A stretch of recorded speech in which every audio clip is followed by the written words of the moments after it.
Salve, galera! Bem-vindos ao canal do Barão. Meu nome é Felipe Bianchi, sou jornalista aqui da casa e hoje nós daremos sequência a esse ciclo de lives que a gente tem feito com entrevistas aí sobre comunicação e o que está sendo ou não está sendo feito, o que queremos que seja feito, né? Por parte do novo governo Lula, né? Uma nova oportunidade histórica que a gente tem de enfrentar essa agenda da comunicação, da democratização dos meios de comunicação, da promoção do direito à comunicação, né? Então, para isso, a gente tem recebido aqui bastante convidados interessantes. A gente já fez um programa dedicado a discutir a retomada da comunicação pública com a Empresa Brasil de Comunicação, a EBC, no qual entrevistamos o Hélio Doyle, atual presidente da EBC. Também entrevistamos Jeremias dos Santos, presidente da Associação Brasileira de Rádios Comunitárias, para discutir como está também essa questão de um tema que é historicamente negligenciado no Brasil, que são as rádios comunitárias, e agora chegou a vez da gente discutir um pouquinho o ponto de vista da categoria dos e das jornalistas. Né? Para isso, a gente está recebendo aqui a Samira de Castro, presidente da Federação Nacional dos Jornalistas, a FENAGE. Né? A Samira ela foi presidente também do Sindicato de Jornalistas do Ceará por 2 mandatos recentemente, né? Hoje ela vai falar um pouquinho para a gente de quais são essas demandas, as lutas, as reivindicações da categoria. Também, para isso, a gente conta com um timaço aqui na nossa bancada, a Lourdes Nassif, do Jornal GGN, redatora-chefe do Jornal GGN, já é uma presença frequente aqui no nosso canal. Também o Pedro Zambarda, que tem um vasto currículo que ele me enviou aqui, que além de repórter do DCM, é escritor, jornalista, blogueiro, autor de projetos Drops de Jogos de Geração Gamer, cobrem de jogos digitais feitos no Brasil, e também teve passagem pelo site da revista Exame e pelo site Tech Tudo. É isso, né, Pedro? Isso, tem o Intercept 247 também, mas tranquilo. Boa, sempre bom acrescentar. E o Thiago Tange, né, que além de meu veterano em tempos de universidade, atualmente é presidente do Sindicato dos Jornalistas de São Paulo, né? Montou esse time aí para a gente trocar umas figurinhas com a Samira sobre fazer também um balanço, né? A gente avalia aqui no Centro de Estudos de Mídia Alternativa Barão de Tararé, que também é nosso papel tentar colocar em foco, né? Amplificar um pouquinho esse debate de quem faz a luta no dia a dia da comunicação no Brasil, né? Quais são os rumos desse novo governo. A gente sabe que existem tensões, disputas, até pelo caráter de frente ampla, de coalizão, né? E acho que é uma boa oportunidade para a gente trocar ideia, entender o porquê, o que os jornalistas querem também desse governo, né? Uma ferramenta também de pressão, por que não, né? A gente dialogar sobre isso. Antes de passar a palavra para a Samira, eu gostaria de agradecer aos canais que estão transmitindo em simultâneo conosco, a TVT, parceira de toda hora do Barão de Tararé, também a TV GGN, aí na figura da Lourdes, que está retransmitindo com a gente, o Viu Mundo da Conceição, que está sempre também fortalecendo as lives daqui do nosso modesto canal, e o Sindicato dos Jornalistas de São Paulo, que também fazem essa transmissão conjunta conosco. Então, saudar todo mundo que está acompanhando a gente de casa, podem participar pelo chat, mandar opinião, pergunta, a gente vai repassando aqui na medida do possível. E agora sim, a estrela aí da nossa tarde, a Samira de Castro com a palavra. Se quiser, Samira, por favor, se apresentar para o pessoal, dizer um pouquinho de como está essa sua agenda aí. Você tem frequentado muito Brasília, né, nessa luta toda, e aí a gente parte para o primeiro bloco de perguntas, tá bom? Então, boas-vindas, Samira. Obrigada, Felipe. Na verdade, primeiro agradecer ao Barão de Tararé a oportunidade e cumprimentar aí essa bancada de peso, né? A Lourdes, o Pedro, o Tiago. Fazendo rapidamente uma autodescrição minha, eu sou uma mulher de pele branca, de cabelos castanhos na altura dos ombros. Estou vestindo uma blusa de bolinhas, blusa preta de bolinhas brancas, né? Uma blusinha de poá.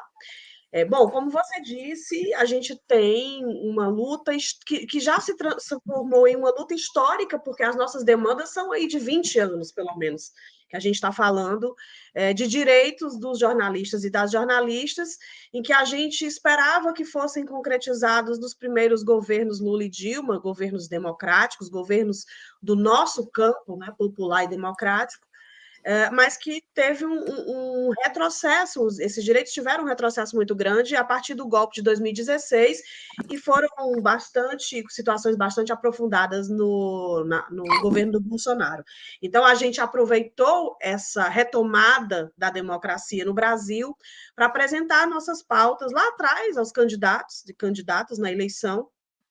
E logo após o resultado, nos reorganizamos, nossos sindicatos, a FENAGE é uma federação de sindicatos composta por 31 sindicatos, né, em todo o Brasil, e achamos que era hora de colocar o nosso bloco na rua. Tá? A gente passou 4 anos na resistência ativa, nas denúncias sobre a crescente violência contra a nossa categoria, sobre o cerceamento à liberdade de imprensa e sobre a retirada de direitos de toda a classe trabalhadora, e agora a gente quer ter uma incidência, a gente quer ser ouvido, né? Já cantava o Chico Buarque que a nossa dor não vai sair no jornal. Por isso que é interessante que o Barão de Tararé e tantas outras iniciativas possam nos estar dando espaço para a gente reverberar essas lutas dos jornalistas que são históricas.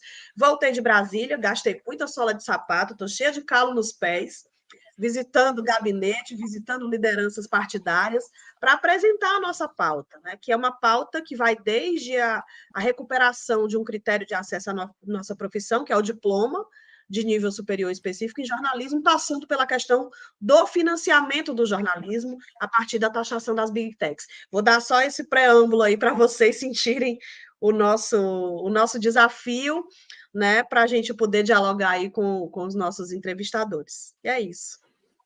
Maravilha, Samira. Então, sem mais delongas, vou passar a bola aqui para a Lourdes, iniciar esse bloco de perguntas. Bem-vinda, Lourdes. Obrigada. Eu vou fazer o mesmo que a Samira, porque eu acho uma das coisas as melhores coisas que a gente está fazendo atualmente nos canais. A autodescrição.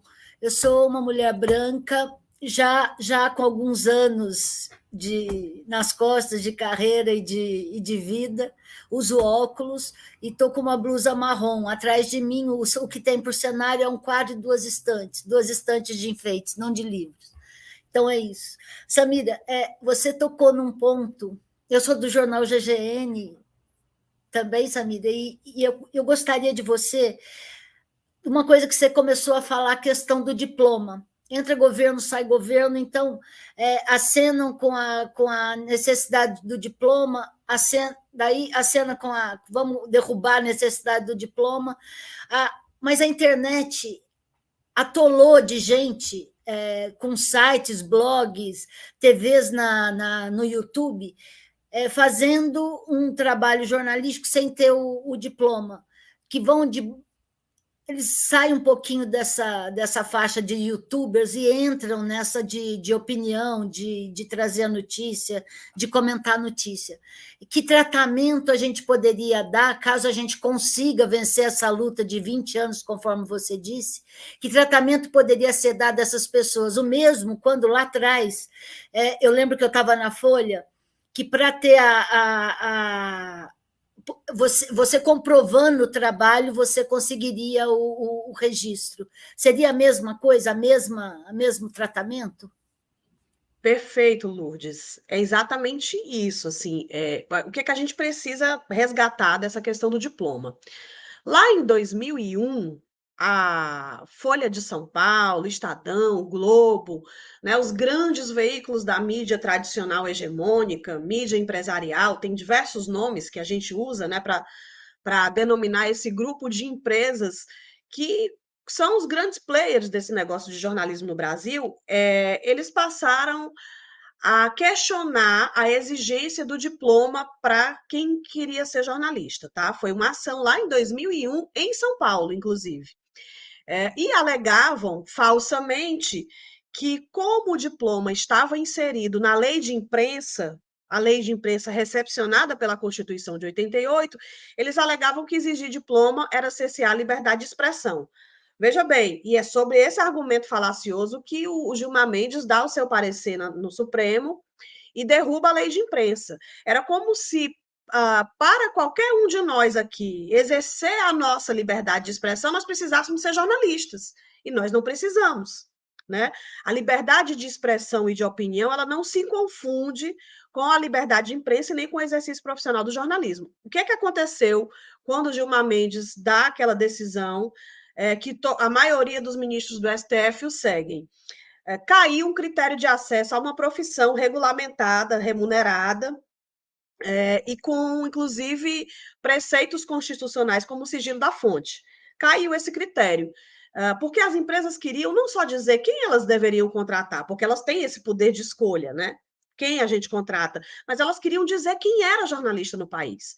E isso virou uma grande bagunça. Hoje a gente tem a emissão de registro pelo Ministério do Trabalho, de maneira online, em que a pessoa não precisa mais comprovar que faz o jornalismo.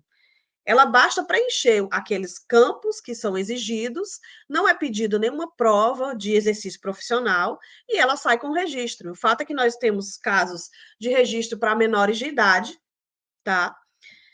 De registro para pessoas que não dominam o código da leitura e da escrita, ou seja, foi o preenchimento dos campos do Ministério do Trabalho lá para conseguir o registro foi feito por um terceiro, e a gente tem, inclusive, empresas que cobram de interessados R$500, R$800 para preencher o registro para que a pessoa obtenha lá, enfim, o seu registro de jornalista.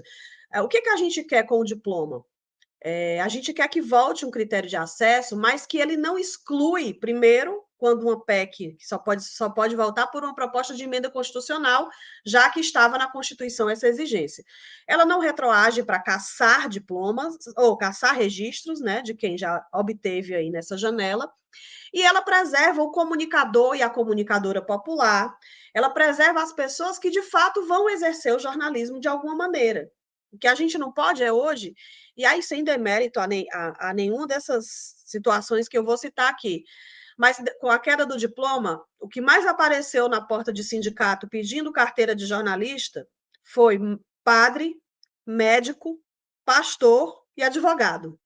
Aí você vai olhar se essas pessoas trabalham com a informação, se elas se comunicam com públicos, se elas produzem conteúdo jornalístico. Não, elas não produzem.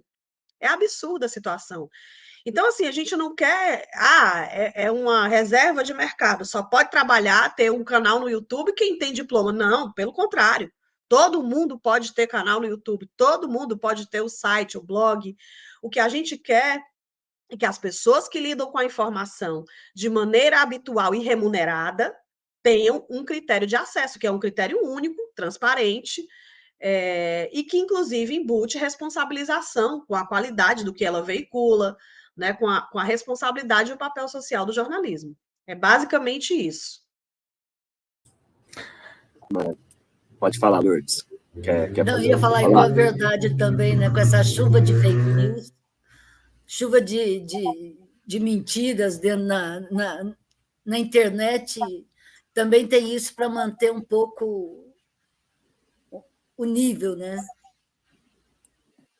Exato. O jornalismo, para a gente, da Federação Nacional de Jornalistas, o jornalismo ele é uma ciência que possibilita o conhecimento imediato da realidade. Né?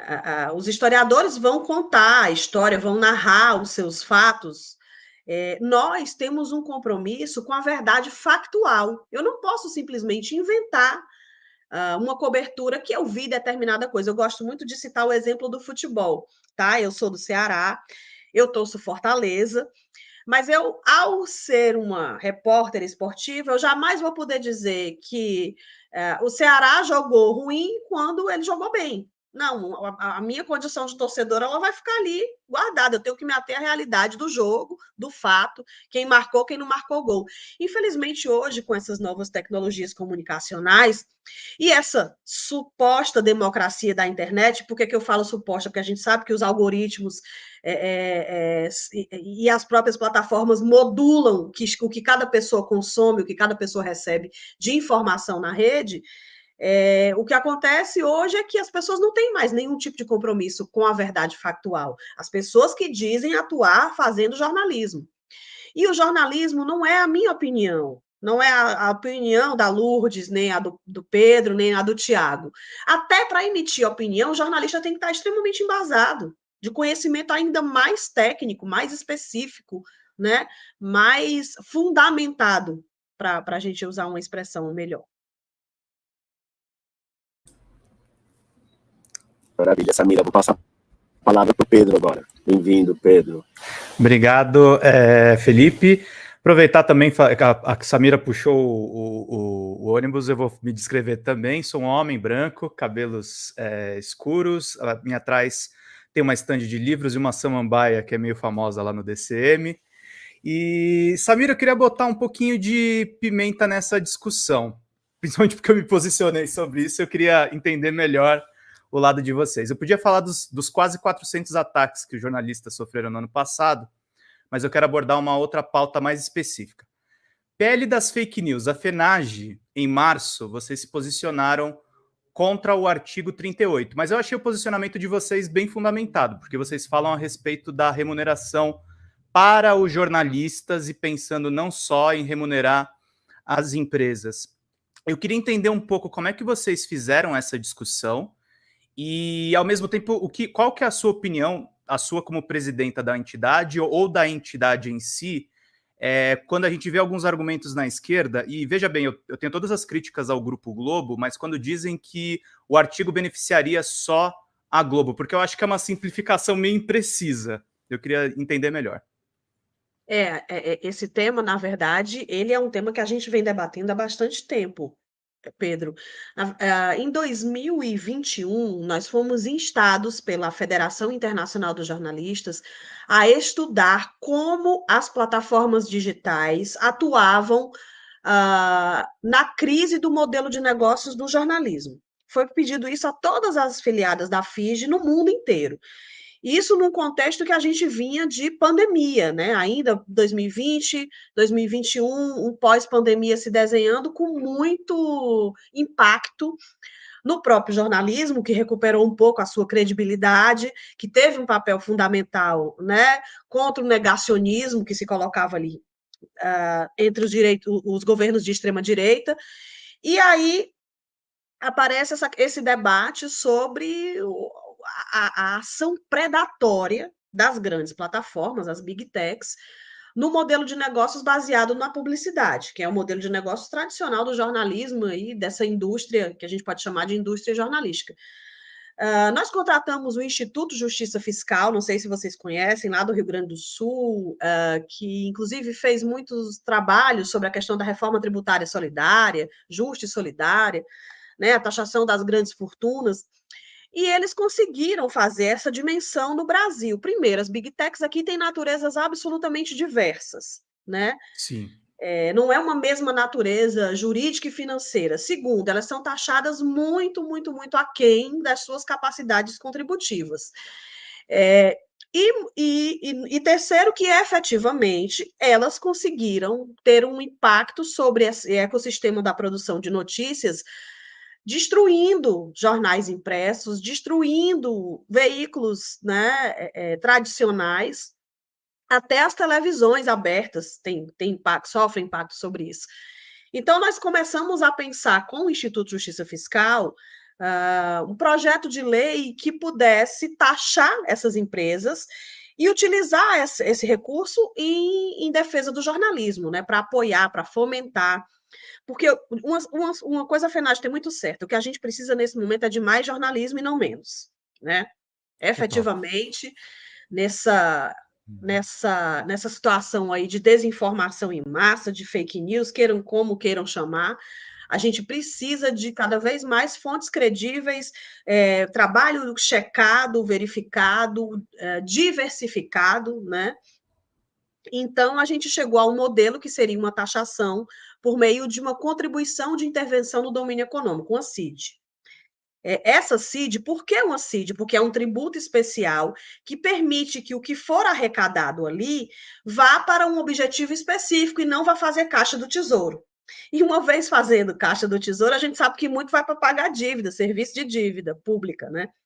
Então, a gente chega a essa construção inédita, né? Porque não se pensou numa CID para isso. Existiam projetos de lei de CID sobre as plataformas, mas para o desenvolvimento da indústria, né, dos meios digitais, enfim, aquelas frentes parlamentares que tem ali muito obscuras no Congresso, né? Então a gente foi para essa linha e pensou o seguinte: vamos tentar isso e criar um Fundo Nacional de Apoio e Fomento ao Jornalismo, um fundo público, com regras transparentes, com participação do poder público, da sociedade civil organizada, das empresas por porte, micro, pequeno, médias, das mídias independentes, da sociedade civil organizada, da academia, né, das pessoas as entidades que ensinam e pesquisam jornalismo, obviamente vinculada ao Ministério das Comunicações e com representante do Ministério da Economia.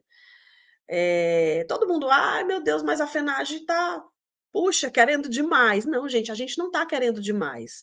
A gente está comprovadamente querendo duas coisas: produzir um jornalismo que dê conta das dimensões continentais desse país. A gente tem que ter mídias nativas no norte, no nordeste, nas grandes periferias. A gente foi para o encontro agora da Abrage, a gente viu que tem deserto de notícia na Maré, no Rio de Janeiro, né? Então, a gente precisa de fomentar tudo isso, todas essas iniciativas que podem e devem ser tocadas por jornalistas, radialistas, comunicadores e comunicadoras populares. E aí, essa era a ideia de um fundo público a partir da taxação, né, da CID, mas aí vem o 2630, né, o PL das fake news. Odeio esse nome que deram para esse PL, que ele não condiz com o que é o projeto de lei, né, na sua totalidade. 2630 aparecem as empresas de comunicação com uma reivindicação que é justa, né? Porque as plataformas se apropriam do conteúdo jornalístico e fazem a distribuição disso e não pagam nada para quem produz. E resolvem colocar lá no 2630 um artigo, né? A gente achou assim, não, puxa, a lei está tão bacana, precisa tanto ser aprovada, uma lei que regule as plataformas, mas a sustentabilidade do jornalismo, ela merecia um projeto próprio. Ela merecia estar numa discussão mais aprofundada com a sociedade. Tanto que vocês não pediram urgência, né? Desculpa te interromper. Isso, tanto que a gente foi contra a urgência. A gente falava no começo, isso aqui é um jabuti aí e tal. Mas a coisa foi indo. E a gente não podia ficar preso a uma posição que podia resultar em algo nada prático para nós. Podia as empresas simplesmente chegarem lá, negociar o seu artigo, e nada disso vir para o trabalhador. Então, a gente resolveu incidir, agora, beleza, vai estar no 2630? Vai, pois a gente quer mudar a redação. A gente quer que essa grana, que vai ser fruto da negociação direta entre Big Techs e empresas de radiodifusão, passe para os trabalhadores. Quem é que faz o conteúdo? É o filho do Roberto Marinho? Não. Ele não sabe nem o que é jornalismo. Quem faz o conteúdo é o pastor lá da Record? Não é. São jornalistas. Então, a gente acha muito justo que essa barganha direta resulte ali no final num reinvestimento em redação, num compromisso social, né? Já que a gente está falando de milhões de recursos, num compromisso social de contratação de mais profissionais, né? Com profissionais com carteira assinada, profissionais que recebam os pisos negociados pelos sindicatos, enfim, que isso se transforme em ganho social, em mais jornalismo mais qualificado e que beneficie os trabalhadores e beneficie a própria sociedade. Então, a nossa posição é essa. Migrou para o PL da Jandira, dos direitos autorais, o 2370. Ok, no 2370 a gente também quer a mesma coisa. A gente A gente não quer levar para a questão do direito autoral do jornalismo, porque as empresas dizem que o direito autoral é delas, que a gente só... O direito patrimonial é delas, que a gente só detém o direito intelectual, né? Enfim, eu estou confundindo agora os termos, mas a gente quer que tenha uma redação muito clara. Já tem no projeto de lei da Califórnia, tem na lei italiana, que regula as big techs, dessa questão da remuneração do conteúdo, tem claramente. Na Itália, 12% tem que ser reinvestido na redação, na produção de jornalismo. A gente não quer que isso vire bônus para executivo de grande empresa de radiodifusão. Ponto. É isso. Muito bom. Dá para encaixar mais uma pergunta, Felipe? Senão eu passo, não tem problema não. Senão... Não, vamos embora. Já a Lourdes fez o mesmo, vamos que vamos. Não, mas a outra pergunta que eu tinha era o seguinte: quase 400 ataques aos jornalistas no ano passado. Nesse começo de governo Lula, a gente teve o episódio das Denise Ortiz, mas eu queria saber o teu parecer, Samira. Como é que é o comportamento do governo federal agora com um novo governo, comparado com aquela desgraça que nós tivemos 4 anos atrás? Bom, eu acho fundamental que a gente ressalte que há, sim, uma mudança de paradigma, né? A gente agora sai de uma criminalização do jornalismo e dos jornalistas, institucionalizada, porque era o modus operandi da extrema-direita bolsonarista criminalizar a atividade jornalística, estigmatizar os profissionais e as empresas, né? Para tentar, de alguma forma, se comunicar ali com seus públicos, como ele fazia diretamente, mentindo nas suas lives, mentindo nos seus pronunciamentos públicos. Então, é uma tática fascista, neofascista, vamos eliminar os indesejáveis, os professores, né, e todos os trabalhadores da educação, artistas, jornalistas, pesquisadores e cientistas, porque o obscurantismo e as teorias conspiratórias, elas mobilizam essas pessoas, né? Essa emoção negativa do caos, do ódio, enfim. E nós entramos nessa lista, infelizmente, nós chegamos a ser massacrados com mais de um ataque por dia. A gente tem um levantamento dos 4 anos do Bolsonaro, em que ele foi o principal agressor da categoria, em que dá mais de 2,5 agressões do cara por semana, né? Então, é muito sério. E era institucionalizado, e era quase que uma autorização tácita para os seus seguidores fazerem o mesmo, né? Era sistemático, né? Era um sistema de agressão. Os ataques em rede, mulheres jornalistas atacadas, com suas vidas devassadas. E não significa que a gente não resistiu, não. O Tiago está aí, ele pode dizer muito bem que, além da denúncia, nós fizemos processos e o Sindicato de São Paulo é um exemplo de que conseguiu processar Bolsonaro, né? Conseguiu vencer a responsabilização dele por dano moral coletivo contra a categoria. Virou a chave, tá? Nenhum governo vai gostar de jornalistas, sejamos sinceros. Os jornalistas que fazem as perguntas que incomodam, vai ter sempre um pezinho atrás ali de quem está nos poderes públicos. Mas a gente tem, por exemplo, uma iniciativa que foi fruto de uma reivindicação histórica da FENAGE e dos movimentos pela democratização da comunicação e da liberdade de imprensa, que é a criação do Observatório Nacional da Violência. Que eu só... Gente, é incrível, eu tive uma sentada com o Dino, assim, sentamos, todo o staff lá do Ministério da Justiça, a gente entregou um documento fazendo a contabilidade dos casos do 8 de janeiro e da desocupação lá dos quartéis, entregou uma propostazinha da FENAGE de observatório e o cara no outro dia anunciou. Vamos criou. E estamos lá, reunindo. Sensacional. Maravilha. Vou passar a palavra para o Tiago aí, que inclusive foi citado, então automaticamente já teria esse direito de falar. Olá, Tange, bem-vindo. Muito obrigado a todos. É uma alegria estar aqui, uma alegria estar conversando com a nossa presidenta, Samira. Então, também para fazer audiodescrição, né, para os nossos seguidores aqui, para os telespectadoras, tanto do Barão, do GGN, da TVC, né, e das outras redes. Eu sou o Tiago Tange, sou jornalista, sou descendente de japonês meio mestiço, tenho óculos, sou careca e estou com bar.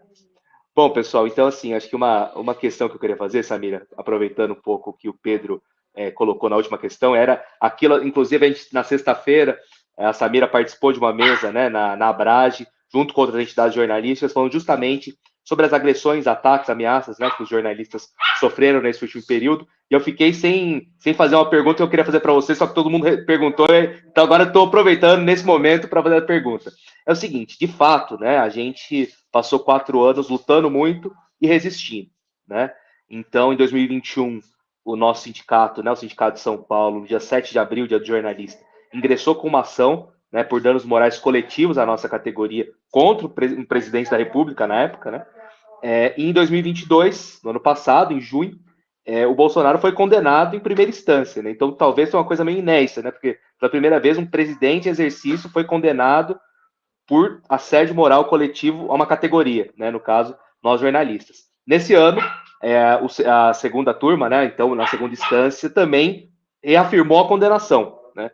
E na semana passada, eu queria compartilhar até uma informação que é trágica, ou tragicômica, porque os advogados do Bolsonaro entraram com recurso, né, contra a decisão dos desembargadores, mas é praticamente uma confissão de culpa, né, porque eles falam, não, esses ataques só aconteceram contra alguns jornalistas, contra uma parcela de jornalistas, contra jornalistas esquerdistas, etc., contra outros jornalistas não tem problema nenhum.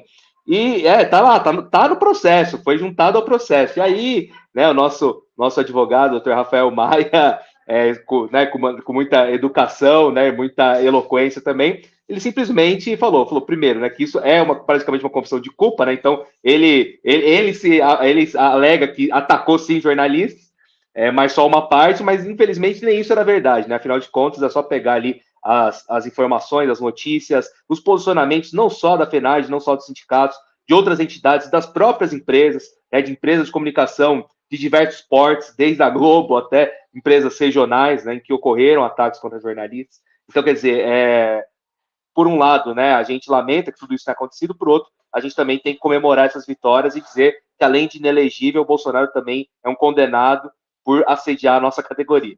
Agora, Samira, a pergunta que eu não consegui fazer e queria fazer para você. É uma outra conjuntura, temos desafios, né, que o Felipe já anunciou muito bem, temos questões que nós temos que avançar em defesa do direito da categoria, né, em defesa ali da nossa profissão, da democratização da comunicação. Mas como que a gente pode fazer também, Samira, para que nesse momento a gente não volte para trás, né? Quer dizer, então, como agora aproveitar esse momento para garantir que os jornalistas, agora ou no futuro, daqui a 10, daqui a 20, daqui a 30 anos, não passem o que passou nesses últimos 4. Então, como que a gente consegue garantir que o direito, né, da informação, a livre circulação de informações seja garantido, com que as pessoas que agridam, ataquem, assediem jornalistas sejam investigadas, sejam punidas? Como que a gente pode fazer isso? Eu sei que não é um trabalho fácil, eu sei que é uma pergunta difícil, mas eu queria, né, fazer essa pergunta a você como presidente da nossa federação e também, né, aproveitando as outras entidades, outros veículos de imprensa que podem se somar a essa demanda, que é uma demanda grande, mas talvez seja uma demanda possível e uma conjuntura diferente. Então, é mais ou menos isso, Samira. Obrigado. Obrigada, Tiago. Bom, eu acho que o desafio é o seguinte: eu já participei de muitas mesas sobre esse tema, e uma das falas que me tocou muito foi a do Rubens Valente, processado pelo Gilmar Mendes com uma sentença aí absurda de indenização por dano moral, né? Que levou o cara a ter que fazer uma vaquinha, os amigos se juntarem. Acho que o próprio Nassif, Luiz Nassif, é um cara que é extremamente processado por essa violência processual contra jornalistas na tentativa de nos calar. E eu acho o seguinte, o Rubens disse o seguinte: a liberdade de imprensa, ela nunca foi dada, ela nunca foi só a letra da lei, ela precisa ser diuturnamente defendida. E quem tem que defender somos nós, jornalistas, né? E nós precisamos também do apoio da sociedade para que a sociedade compreenda que, quando se tenta calar um jornalista, é o direito à informação das pessoas que está sendo cerceado. O que a gente tem trabalhado nesse sentido? Há uma proposta de uma lei modelo, né, sobre segurança de jornalistas e liberdade de imprensa, que está sendo desenhada pela FENAGE ou pela ABRAGE, Associação Brasileira de Jornalismo Investigativo, com o apoio de outras entidades, como a FENAGE, mas a gente tem uma série de reivindicações históricas que estão exatamente no campo, Tiago, dessa garantia do livre exercício profissional. Por exemplo, vou citar um projeto: a federalização das investigações de crimes contra jornalistas, tá? muitos crimes, a maioria deles fica sem investigação, ou seja, sem dar sequência para se descobrir os responsáveis pelos crimes contra jornalistas. E isso se dá porque muitas dessas situações acontecem em cidades de pequeno e médio porte, em que o jornalista foi alvo de violência extrema por denunciar poderes locais. Aí eu te pergunto, se o jornalista está denunciando um prefeito, um vereador, um presidente de Câmara, né, municipal, um deputado estadual, o mesmo governador, aquelas forças policiais ali, a Polícia Civil, ela não tem interesse em investigar, porque ela tem ligação direta com alguns poderes ali. Então, a gente defende uma lei que foi apresentada na época pelo delegado Protógenes, depois pelo deputado Vicentinho, é pegar esses crimes contra jornalistas e fazer com que as investigações sejam feitas pela Polícia Federal, que, em tese, aí a nossa, né, avaliação, teria mais, como é que a gente pode dizer, não teria mais tantas independência, amarras. né? Independência, pronto, teria, em tese, mais independência para investigar e levar essas investigações até o fim. Esse é um projeto, né? É uma iniciativa. A gente também defende um protocolo nacional de segurança para a atuação dos jornalistas. Por quê? Porque a gente compreende que a gente pode ter papéis muito claros, as empresas têm que fazer isso, né? Os sindicatos, os profissionais, isso, as forças policiais, isso. Isso a gente construiu através de uma experiência muito difícil, que foram as jornadas de junho. As jornadas de junho de 2013 pegou os jornalistas brasileiros em uma situação de cobertura de rua que não existia antes. E nós éramos tão despreparados que nós ficávamos como alvos duplos entre policiais e manifestantes. E aí a FENAGE foi a primeira entidade a estudar internacionalmente como eram as regras de segurança para coberturas de risco. Que tipo de equipamento você tem que ter, qual é o protocolo de rota de fuga, de atendimento. Por exemplo, a gente fez um manualzinho em que a gente descobriu que numa manifestação, se a jornalista tiver com maquiagem, o gás vai aderir ao rosto dela, à pele dela, né? O gás lacrimogênio, o spray de pimenta, enfim. E tudo isso a gente foi tentando passar para a categoria por meio dos manuais, até a gente chegar na seguinte formulação: olha, nós precisamos de um protocolo que seja nacional, em que os grandes players, como uma Globo da Vida, uma Record, um SBT, se comprometam com regras básicas. Qual é a primeira? Que a redação tenha autonomia para avaliar o risco de uma pauta. Se vale ou não colocar um repórter numa linha de frente de tiro. Né? Nós estamos falando quase que de uma cobertura de guerra, mas que em grandes metrópoles existem problemas de segurança pública, conflitos civis, não é isso? Então, a gente foi estudar tudo isso e chegou a essa denominação. Agora, pergunte, as empresas querem fazer isso? Não, elas não querem fazer isso. A muito custo, alguns sindicatos conseguiram, por pressão mesmo, denunciando situações ao Ministério Público do Trabalho. A gente pedia sempre em convenção coletiva que se colocasse esses direitos, mas elas faziam ouvidos moucos, alegam assim, não, mas o ambiente da redação já é seguro. A gente está falando de cobertura de rua, né? E aí são medidas nesse sentido, que as forças policiais, por exemplo, jamais peguem os equipamentos de repórteres em ação, né? E agora tem um novo componente, que é a segurança digital.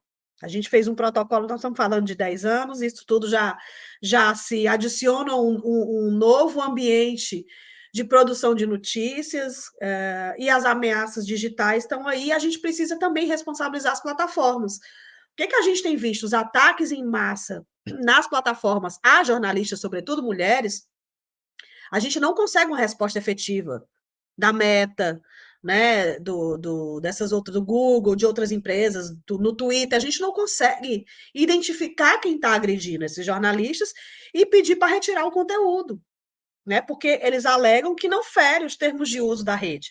Veja como é necessário uma regulamentação de plataformas até para a segurança dos jornalistas em ação. Enfim, é isso, Tiago. Acho que a gente tem que acabar com a cultura de que naturaliza a violência contra a nossa categoria. Não é natural Não é parte do nosso trabalho ser xingado, ser hostilizado, levar bala de borracha no olho, ficar cego, ser preso e junto com o manifestante dentro de um camburão porque a gente estava fazendo cobertura, ter um carro, passar um carro por cima da gente quando a gente está fazendo a passagem de uma matéria. Isso não é inerente à profissão, né? Isso precisa ser combatido e a gente precisa de leis para identificar essas pessoas que agridem jornalistas e que elas sejam punidas porque elas estão ferindo o direito à informação da sociedade. E Samira, aproveitando, né, pegando também como os colegas, né, fizeram um gancho na primeira pergunta, esse encontro, né, essa reunião com o ministro Flávio Dino, a criação desse observatório, na sua opinião, é possível isso ser uma semente ali para que a gente consiga ter né, um âmbito mais federal ou uma questão ali mais nacionalizada para essa questão? Quer dizer, é possível que a gente, em apoio com as outras entidades, com os outros sindicatos, construir, né, esses protocolos ou construir esses parâmetros de defesa dos jornalistas? Bom, a gente ganhou alguns aliados importantes. Tá? A gente tem, por exemplo, o Ministério Público Federal do Rio de Janeiro, na figura de um procurador, doutor Júlio, que ele tem levantado o debate dentro do Ministério Público lá no Rio sobre a questão da violência processual contra jornalistas. Algumas entidades chamam de assédio judicial. Né? A gente está preferindo usar o termo violência processual.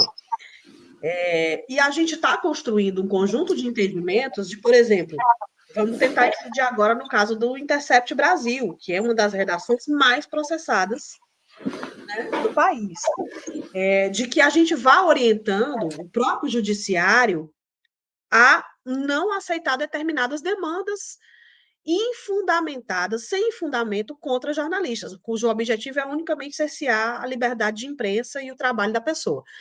No observatório, a gente está se estruturando em formatos de GTs, as discussões têm sido levadas a cabo com muita propriedade pelos membros que compõem o observatório, sociedade civil organizada, judiciário, a Senajus, né, que é a Secretaria Nacional de Justiça do Arruda Botelho, é o coordenador do observatório, o próprio Arruda Botelho. O que a gente tem dito é o seguinte, não é para ser apenas um contador de casos de violência, tá? Nós queremos efetividade em todos as denúncias que chegam, porque vai estar sendo estruturada uma unidade de recebimento de denúncias, porque contar a violência, todas as entidades já contam. A Repórteres Sem Fronteiras, a Abrage, a FENAGE, a ABI, enfim, todas as entidades já contam, já têm esses números. O que a gente quer é que esses números e essas denúncias subsidiem políticas públicas de defesa dos jornalistas. E a gente está caminhando para isso, Tiago. É devagar, porque é difícil. Você tem uma base de dados comum. Você precisa que a metodologia seja igual, então as entidades têm metodologias diferentes. Mas eu acho que o entendimento principal, a partir do Ministério da Justiça, né, de tomar para si essa responsabilidade para virar o discurso estigmatizante contra o jornalismo e passar a defender, isso para a gente já é um ponto bastante importante. Excelente, Samira. Vou passar a palavra novamente para a Lourdes e a gente dá início aqui à segunda rodada de perguntas. Samira, você falou essa coisa importante de ter um protocolo para que a gente é muito, muito demandado na justiça. A gente é demandado demais. Então, assim, pega a DCM aqui, representado pelo Pedro, o GGN... 7 processos nos últimos 4 anos. Então, o GGN, ainda assim, o Luiz é processado e o GGN processado junto. Então, cada processo significa duas condenações, duas. Então, assim, a gente não tem como respirar. Assim, na hora que você dá uma respirada, que começa a andar o trabalho, vem mais um processo. Isso tem a ver muito com a nossa primeira instância. Então, nós estamos falando de um mundo maravilhoso de justiça que não há. Então, a gente tem a primeira instância que é todinha ligada. Eu posso estar cometendo um erro por pouco, mas pelo menos 70% dela é de direita e comum e está querendo ver o nosso fim. Então, teve juiz que aumentou a nossa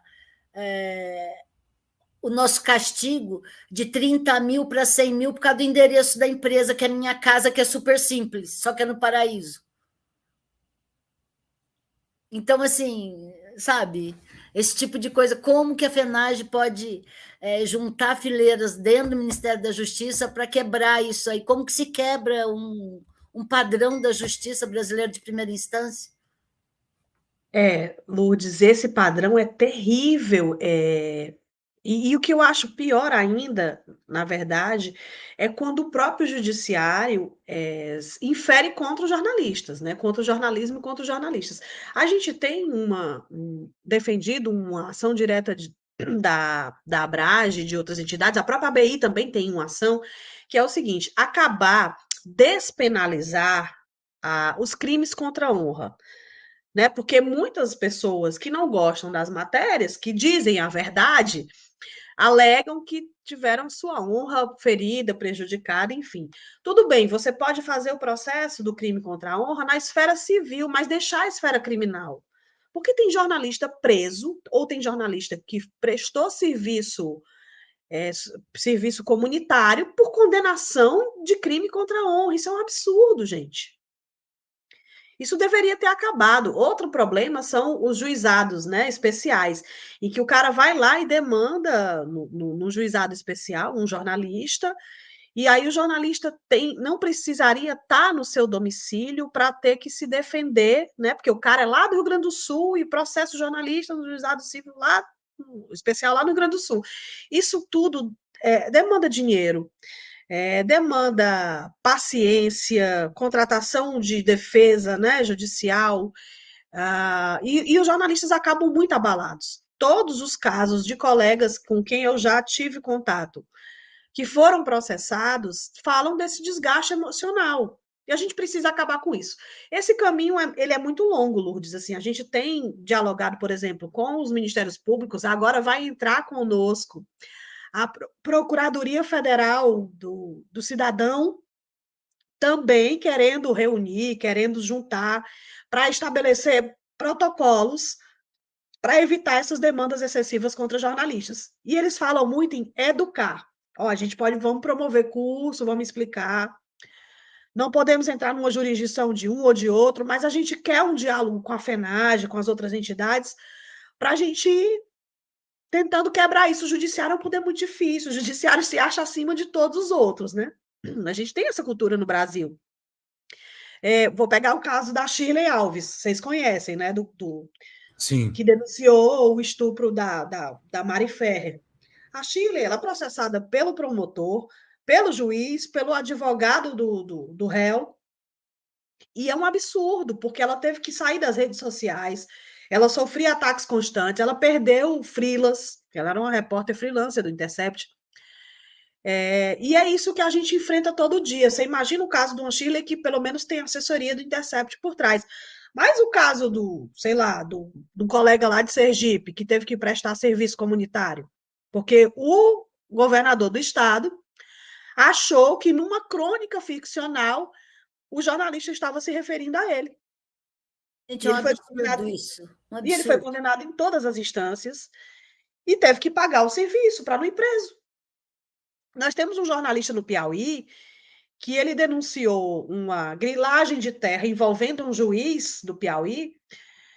Ele é um senhor de idade, esse jornalista. Ele foi preso, ele estava doente, passou mal, teve todos os habeas corpus negados, e ele foi impedido de continuar trabalhando mesmo em casa com tornozeleira eletrônica. Ele não podia mais abrir o site dele e publicar nada.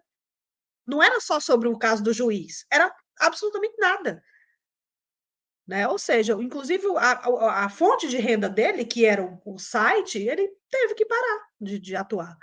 Quer dizer, isso é muito grave, isso precisa ser dito para que a sociedade compreenda o que a gente passa. Né? E o caminho é longo, é muito difícil. O judiciário, infelizmente, é esse poder que atenta contra o nosso trabalho constantemente, pelas suas decisões ou pelas suas próprias demandas opressivas contra nós, jornalistas. A gente pode. Outro exemplo é a entrada de ações em todos os estados brasileiros, que é para sufocar e matar um site, por exemplo. Consegue. porque você tem que pagar a defesa em cada um dos estados, não é uma coisa que centraliza onde você tem endereço. A gente tem um caso famoso da Elvira Lobato com os fiéis da Igreja Universal, né, que foi uma chuva de processos. A gente tem um caso daquela redação do Correio do Povo, quando divulgou os salários dos juízes, e a equipe ia numa van, os jornalistas da matéria, eles iam numa van se defender de cidade em cidade do Paraná. Eles foram processados em várias comarcas. E tem muitos outros, que são situações escabrosas, e que a gente precisa combater. Eu acho que essa coalizão de entidades que o Thiago citou, que a gente teve lá na mesa da Abrage, ela tem esse desafio, sabe, de juntar todo mundo na sua expertise, Instituto Vladimir Herzog, FENAGE, Abrage, ABRI, Torna Voz, Artigo 19, Repórteres Sem Fronteiras, e a gente vai tentando ganhar musculatura, cada um atuando na sua especificidade ali. Pedro, a palavra está contigo. Pensando aqui numa pergunta mais...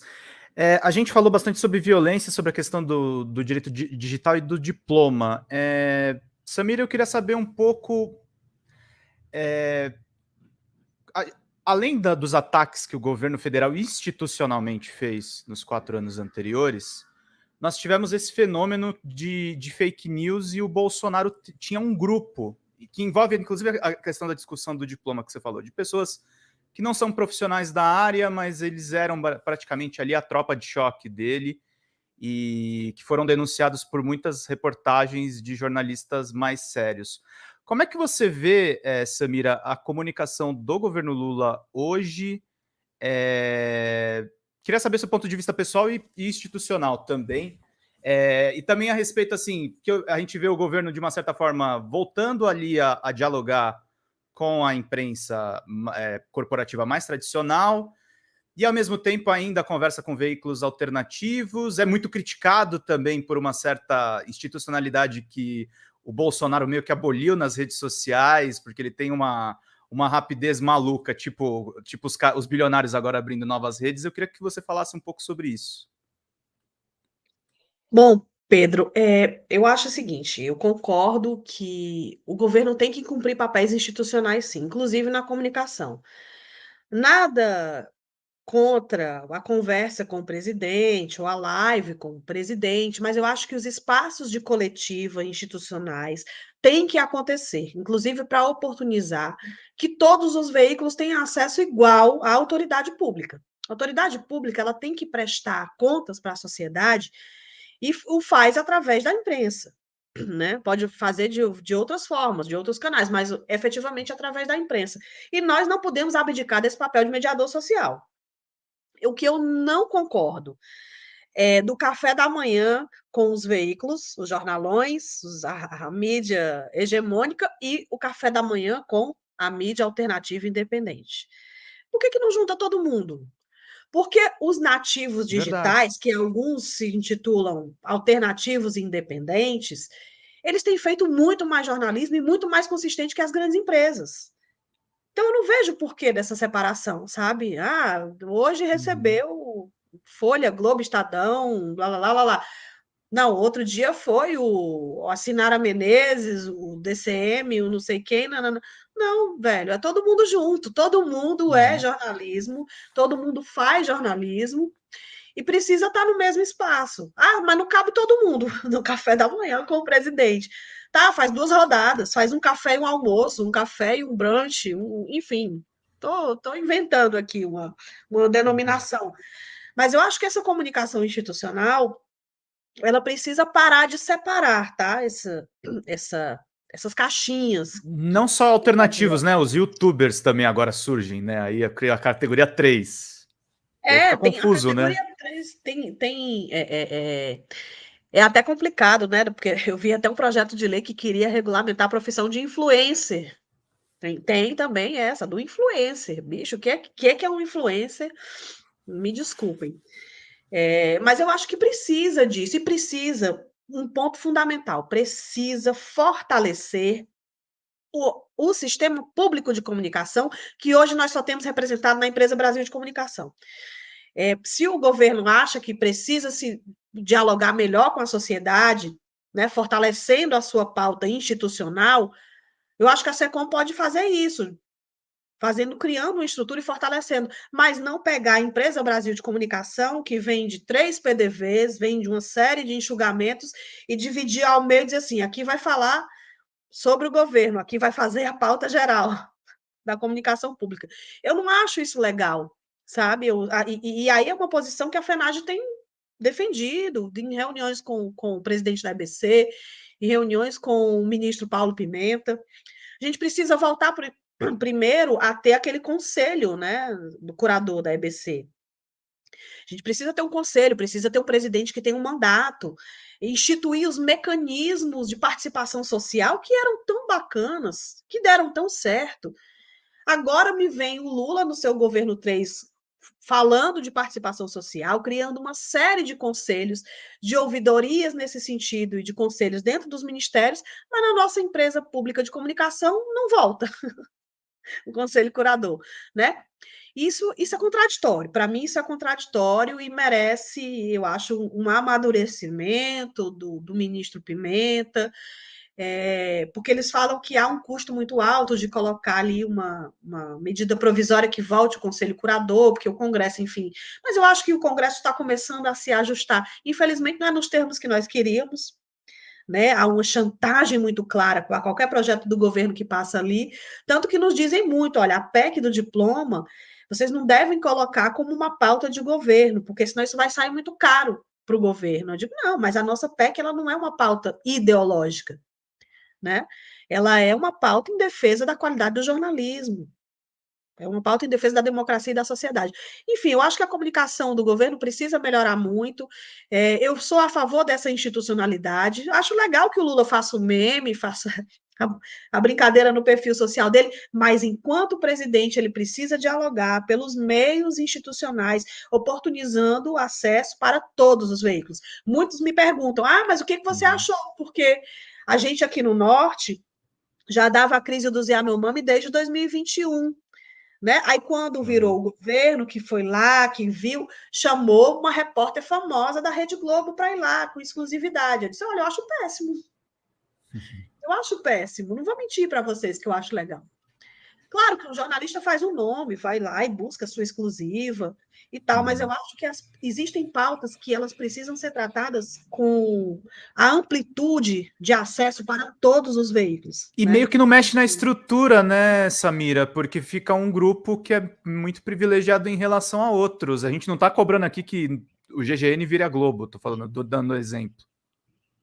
Claro que não, mas a gente queria, por exemplo, que os veículos lá do Norte, que cobrem essa pauta, né, diariamente, cotidianamente, tivessem a oportunidade de ir junto. Claro. De estar lá falando para os seus públicos com a propriedade que eles têm também. Gente, sobre esse tema, vou só fazer um breve comentário antes de passar a palavra para o Tange. Quando da posse do ministro Paulo Pimenta na SECOM, o Barão de Tararé, inclusive, enviou uma carta contendo uma sugestão sobre isso, que seria a adoção de um sistema de rodízio de veículos, inclusive da mídia independente, alternativa, nesses cafés, encontros com o Lula, né? Que é uma preocupação que a gente também considera muito válida. Um exemplo muito que veio na minha cabeça, quando a gente teve um bate-papo com o ministro Flávio Dino, né, a Conceição, a Maria Fro, né, a Conceição, ela fez uma observação para o Flávio Dino ao vivo no bate-papo que a gente estava tendo, sobre o fato da Rede Globo ter tido acesso às imagens da invasão lá nos Três Poderes no 8 de janeiro, um acesso exclusivo. E o ministro Flávio Dino, ao vivo, ele reconheceu realmente não tinha o menor sentido em ter esse privilégio, né, no acesso de imagens de importância pública flagrante, e disponibilizou para que as mídias independentes também trabalhassem com esse conteúdo, né? Mas são só exemplos que eu estou dando dessa consonância, da importância da gente trocar essas figurinhas e ver como cada um no seu quadrado, no nosso meio, essas pautas são as mesmas, né? Temos muita coisa em comum para discutir pelo que lutar. Eu vou passar a palavra para o Tange, e aí a gente vai para as considerações finais, depois da resposta da Samira. Perfeito, Felipe. Não, então, falando de luta, a gente tem muita luta pela frente, né, Samira? E acho que uma pergunta tanto para a FENAD quanto para os sindicatos, é pensar em organização da categoria, direitos dos jornalistas, né, das jornalistas, independentemente de onde eles estejam.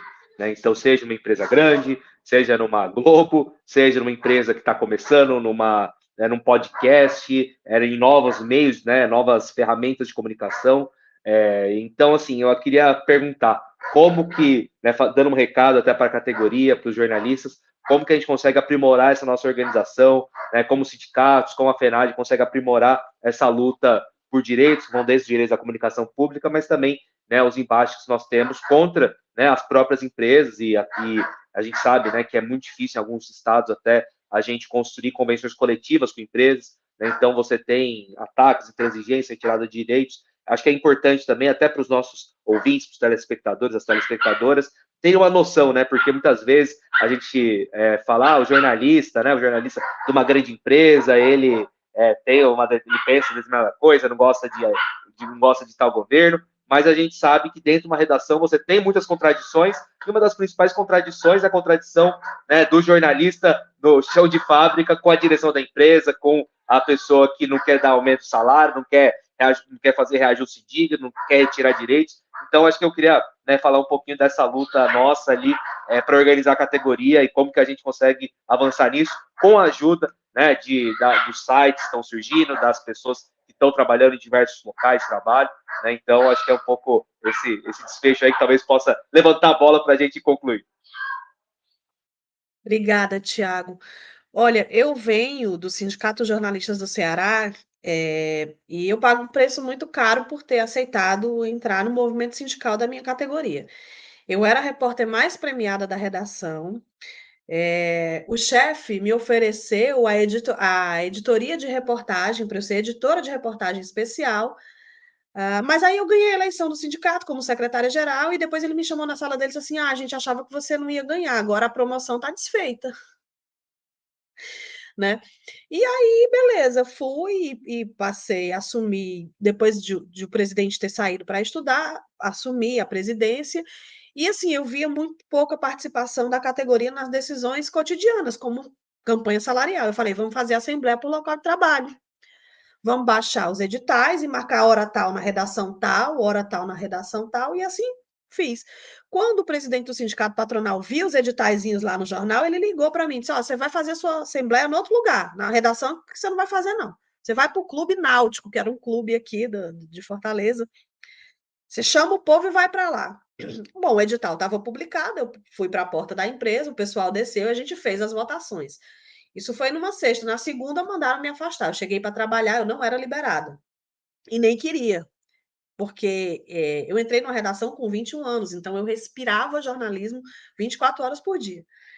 Eu não queria ser liberada como dirigente sindical. E quando eu entrei para trabalhar na segunda-feira, o editor-chefe me chamou e disse assim: arruma suas coisas e só volta aqui quando acabar essa brincadeira de sindicato. Eu arrumei, fui embora e ele se lascou porque eu tive mais tempo para me dedicar e ver tudo que estava errado nas redações, e aí aumentar a briga até chegar na FENAGE. Então, assim, a gente só vence isso com a luta coletiva, tá? Agora, nós, sindicatos, estamos muito fragilizados pela contrarreforma trabalhista. O fim do imposto sindical impôs a sindicatos médios e pequenos uma situação quase que falimentar, uma situação de penúria. Hoje nós temos, por exemplo, o Sindicato dos Jornalistas da Paraíba, que teve a sua sede invadida, que foi um problema de segurança pública, tá? Não foi um atentado, não foi ligado à questão da atividade da atuação sindical, mas com prejuízo de quase 100 mil reais, em que o sindicato não tem um caixa para bancar. Né? As pessoas roubaram tudo que tinha dentro da sede do sindicato. E a gente precisa fortalecer os sindicatos com financiamento, né, com formação política, atraindo mais os jovens. Nós temos agora uma realidade de uberização no jornalismo. As pessoas, os sindicatos falam um pouco nisso, mas já existe. Né? A uberização, a plataformização, ela chegou na nossa categoria, que já era prejudicada há 10, 20 anos com o famoso PJ, né? O jornalista contratado PJ. Né, que era uma fraude trabalhista e que ainda persiste fraude se você comprovar que você tem uma questão de subordinação que está ali sujeita às regras do contrato da CLT. Mas a gente precisa representar esses jovens, a gente precisa representar os jornalistas LGBTQIA+, os jornalistas negros e negras, que são maioria da população, mas são pouquíssimos dentro de redações tradicionais.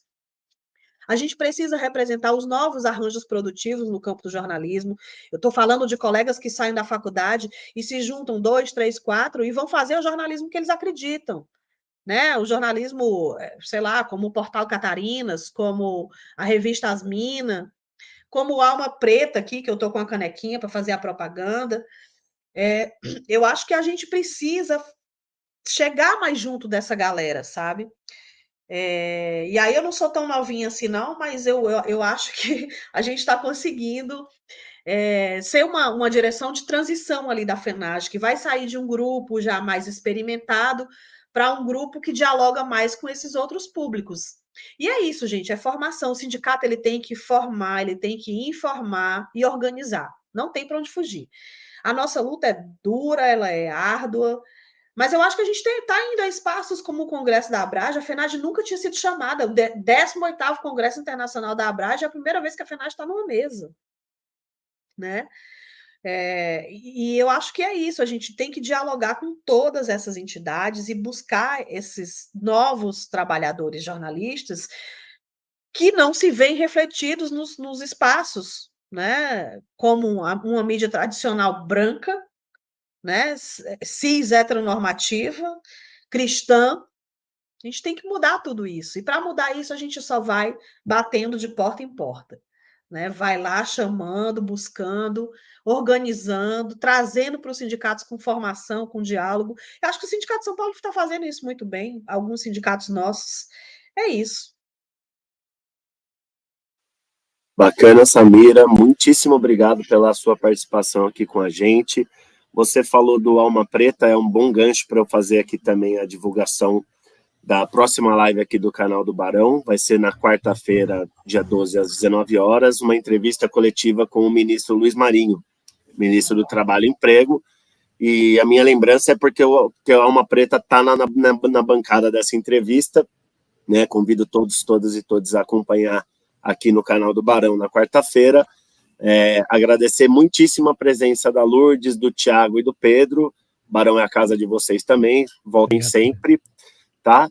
E também sobre esse assunto que a Samira tocou, né, da importância dessas mídias pretas, periféricas, indígenas, essa série aqui de reflexão, de uma análise mais profunda sobre a agenda da comunicação e o novo governo Lula, ela segue, né, nas próximas semanas, e teremos, inclusive, um programa para discutir especificamente mídia indígena e um para discutir especificamente a mídia periférica, preta e periférica. Né, que inclusive é uma demanda do próprio pessoal que a gente tem convidado para integrar a bancada, que eles querem programa para falar deles. Então, a gente está aqui também para cumprir esse papel. Né? Então, quarta-feira a gente se vê aqui no canal. Agradeço novamente todo mundo aí que acompanhou a live, a TVT, o Sindicato dos Jornalistas de São Paulo, a TV GGN e o Viu Mundo por ajudarem a gente aí nessa retransmissão.